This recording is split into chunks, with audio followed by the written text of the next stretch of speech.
2 minutes ago, Iranian missiles struck Israel's national water infrastructure. Not a military base, not a radar installation, not an airport. The water, the Mekarot National Water Company facilities that supply drinking water to 4 million people in the Tel Aviv metropolitan area have been struck.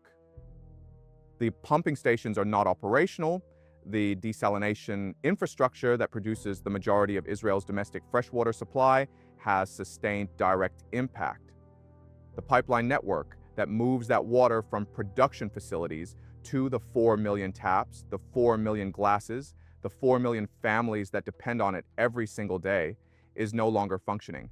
And the Israeli government has not told those 4 million people, not a warning, not guidance on how long the outage will last, not instructions on what to do when the tap runs dry, nothing. The silence that has followed every defensive failure in this conflict, the interceptor silence, the Dimona silence, the warhead silence, the airport silence, has now extended to the most basic human necessity that a government is supposed to guarantee its civilian population: water. 4 million people in Israel's largest metropolitan area woke up this morning inside a conflict that has struck their airports, their nuclear facilities, their military bases, and their cities. They're going to turn on their taps today and nothing is going to come out. And their government knew that before they did and said nothing. That silence is not operational security. That silence is a government that has run out of ways to describe what is happening to its country and has chosen to let its civilian population discover the consequences themselves rather than prepare them for what is coming. What I want to do now is show you exactly what Iran struck, why the water infrastructure was the most strategically intimate target Iran has hit in this entire conflict, what the Mekarot facilities represent in terms of Israel's civilian survival infrastructure, what 4 million people without access to clean drinking water means in the context of a country already under sustained ballistic missile bombardment, and why the water supply strike is the moment this conflict stopped being about military capability and started being about whether Israeli civilian society can continue to function. To understand why the water supply strike is categorically different from every other infrastructure strike Iran has conducted in this conflict, what I need to establish first is what Mekarot actually is and why its continued operation is not a civilian convenience, but a biological necessity for the population it serves. Mekarot National Water Company is the state-owned utility that operates approximately 90% of Israel's national water infrastructure. It manages the desalination plants along Israel's Mediterranean coastline that produce the majority of the country's fresh water from seawater. It operates the pumping stations that pressurize the national water carrier network. It manages the storage reservoirs that provide the buffer capacity between production and consumption that keeps water flowing to taps during the gaps between production cycles. And it maintains the pipeline grid that physically moves water from production and storage to the 4 million residential and commercial connections in the Tel Aviv metropolitan area alone. The facilities Iran struck this morning were not peripheral nodes in that network. They were primary production and distribution infrastructure whose removal from the operational picture does not reduce water supply, it eliminates it. The desalination plants that were struck produce water that has no alternative domestic source at equivalent volume.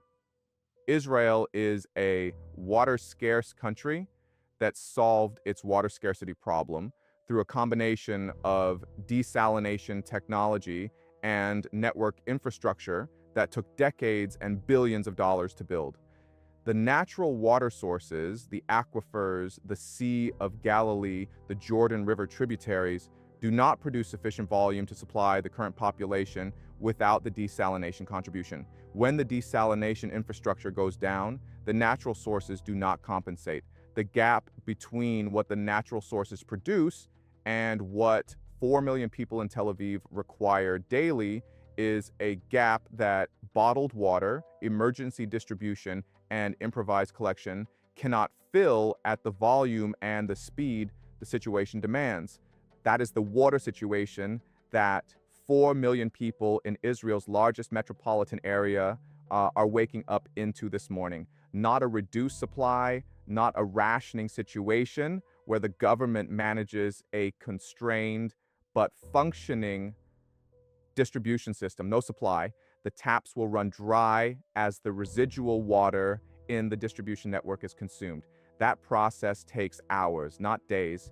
And the government has not told the 4 million people whose taps are running dry right now that what is happening to their water supply this morning is not a temporary technical fault that will be resolved before dinner. What I observe when I translate the abstraction of an infrastructure strike into the human reality it produces is this. A human being requires approximately 2 to 3 liters of drinking water per day to maintain basic physiological function. 4 million people require 8 to 12 million liters of drinking water per day at that minimum threshold. That number does not include the water required for sanitation. It does not include the water required for food preparation. It does not include the water required for the hospitals that are already operating at surge capacity, managing casualties from the sustained ballistic missile campaign. It does not include the water required for the fire services that are responding to the fires that the hypersonic missile barrages have been setting across Tel Aviv's districts. The minimum drinking water requirement alone for 4 million people is a logistics challenge that no emergency distribution system, no matter how well prepared, can meet at scale in the immediate aftermath of a water infrastructure strike. The bottled water reserves in Israeli supermarkets and emergency stockpiles will be consumed within hours of the population understanding what has happened to the water supply. The emergency water trucking capacity that Israel's civil defense infrastructure maintains is designed to supplement a constrained supply, not to replace a completely absent one. And the population of 4 million people that is going to begin competing for whatever bottled and distributed water is available the moment the tap runs dry is not a population that has been warned, prepared, or given guidance about how to manage the transition from functioning tap water to an emergency distribution situation because the government has said nothing. The hospitals are the dimension of the water supply strike that deserves the most specific analytical attention because it is the most immediately life-threatening consequence of the infrastructure loss and the one that the government's silence is most directly endangering. Israel's hospitals have been operating under sustained pressure throughout this conflict. They are receiving casualties from the missile campaign. They are managing the medical consequences of a civilian population living under sustained ballistic missile bombardment, and they depend on water, not as a convenience, but as a clinical necessity. Surgical procedures require sterile water. Wound treatment requires water. Dialysis patients require water at a volume and a purity standard that emergency distribution cannot provide on the timeline that dialysis requires. The hospital system that was already operating at the edge of its capacity before the water supply strike is now operating without the water infrastructure its clinical functions depend on. The Israeli government knows which hospitals are affected. It knows which clinical functions are at immediate risk. It knows which patient populations, the dialysis patients, the surgical patients, the intensive care patients, face life-threatening consequences from a water supply interruption measured in hours rather than days. And it has not communicated that information to the hospitals, to the medical staff, or to the patients and their families who need it to make immediate decisions about care. That silence is not the silence of a government managing operational security. It is the silence of a government that has no answer for what is happening and has chosen silence over the admission that it does not have one. What I find most analytically significant about Iran's strategic calculation behind the water supply strike is what it reveals about how Iran has been thinking about this conflict's endpoint and what it calculated the water strike would achieve beyond the immediate infrastructure damage. Every previous strike in this conflict targeted infrastructure whose loss degraded Israel's military capability or its government's operational continuity. Radar installations degraded the defensive architecture. Interceptor stockpile attrition reduced the protective coverage. Ben Gurion's closure severed the logistics and evacuation pipeline. The strikes on American bases removed the external support architecture.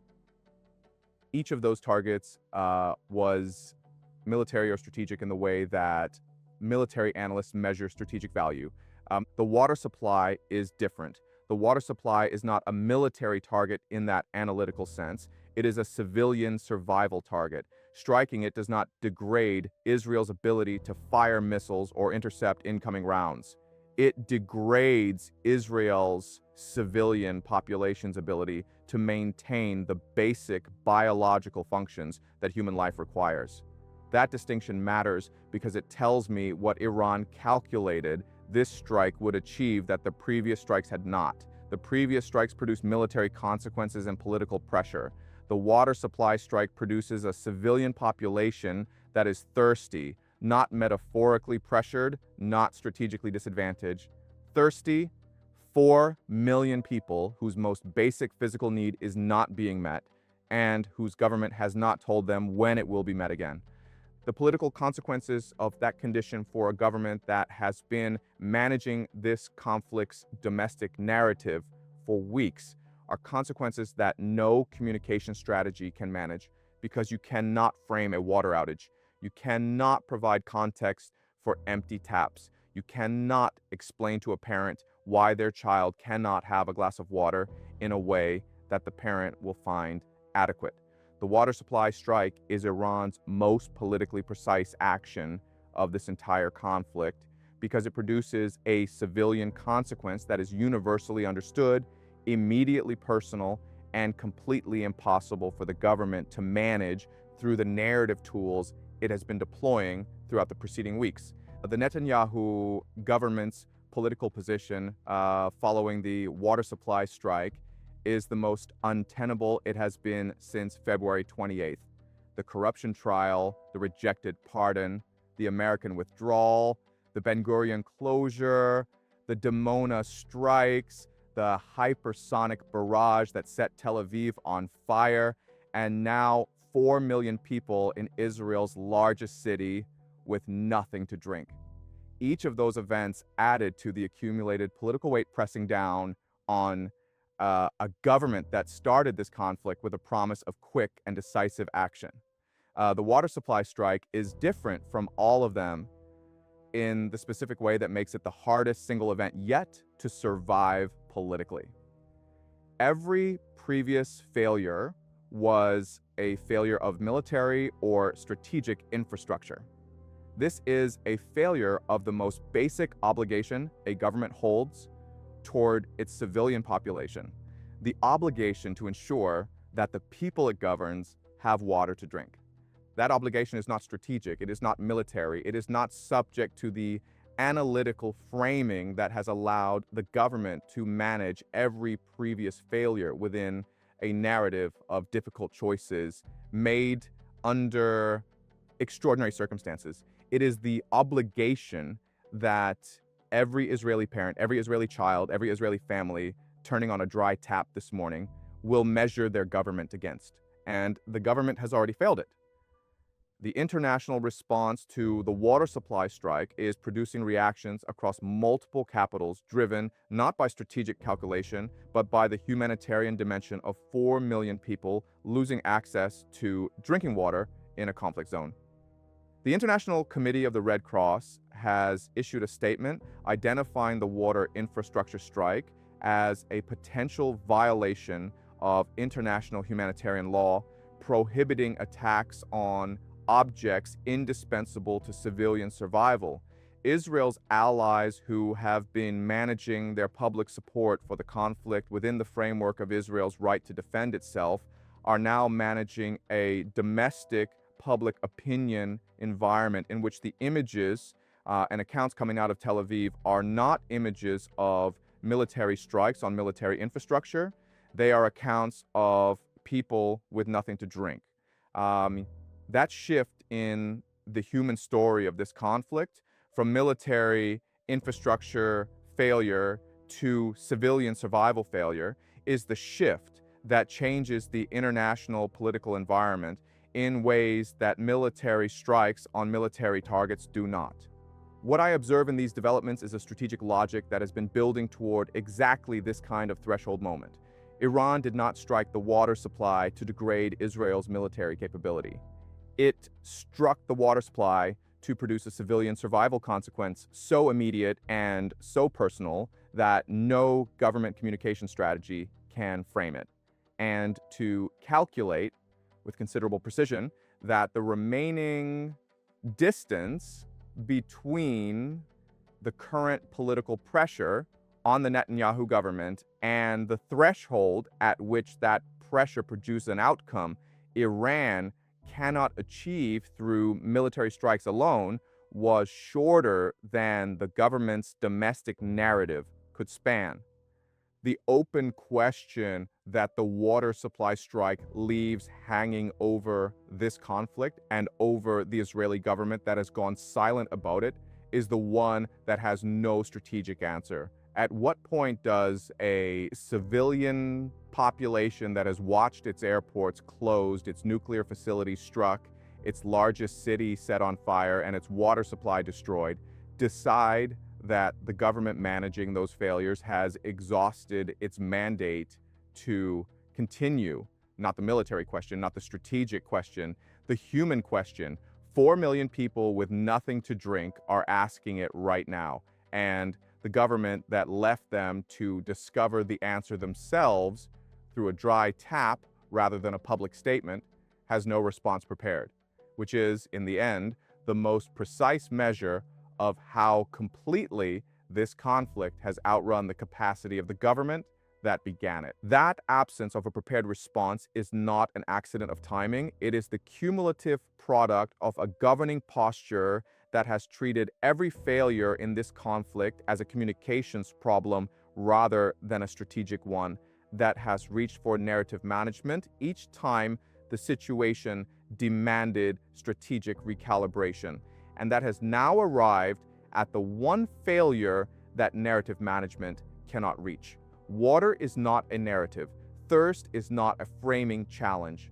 The gap between a functioning tap and a dry one is not a gap that a government spokesman can bridge with careful language and selective disclosure. What I observe in the Israeli government's silence following the water supply strike is something more consequential than a single communication failure. It is the visible endpoint of a governing logic that has been consuming its own credibility at an accelerating rate since the first defensive failures of this conflict became impossible to conceal. Each silence compounded the previous one. Each admission withheld narrowed the space available for the next disclosure.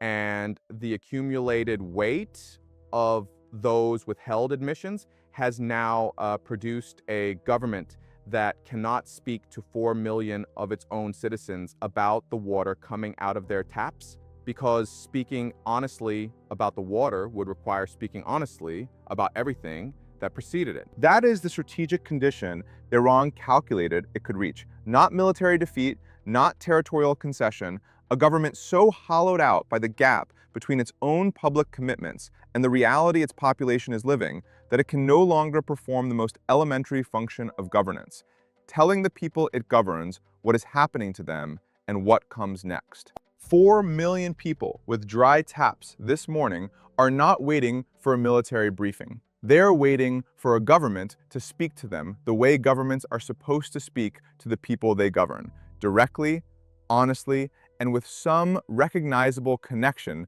to the reality those people are experiencing.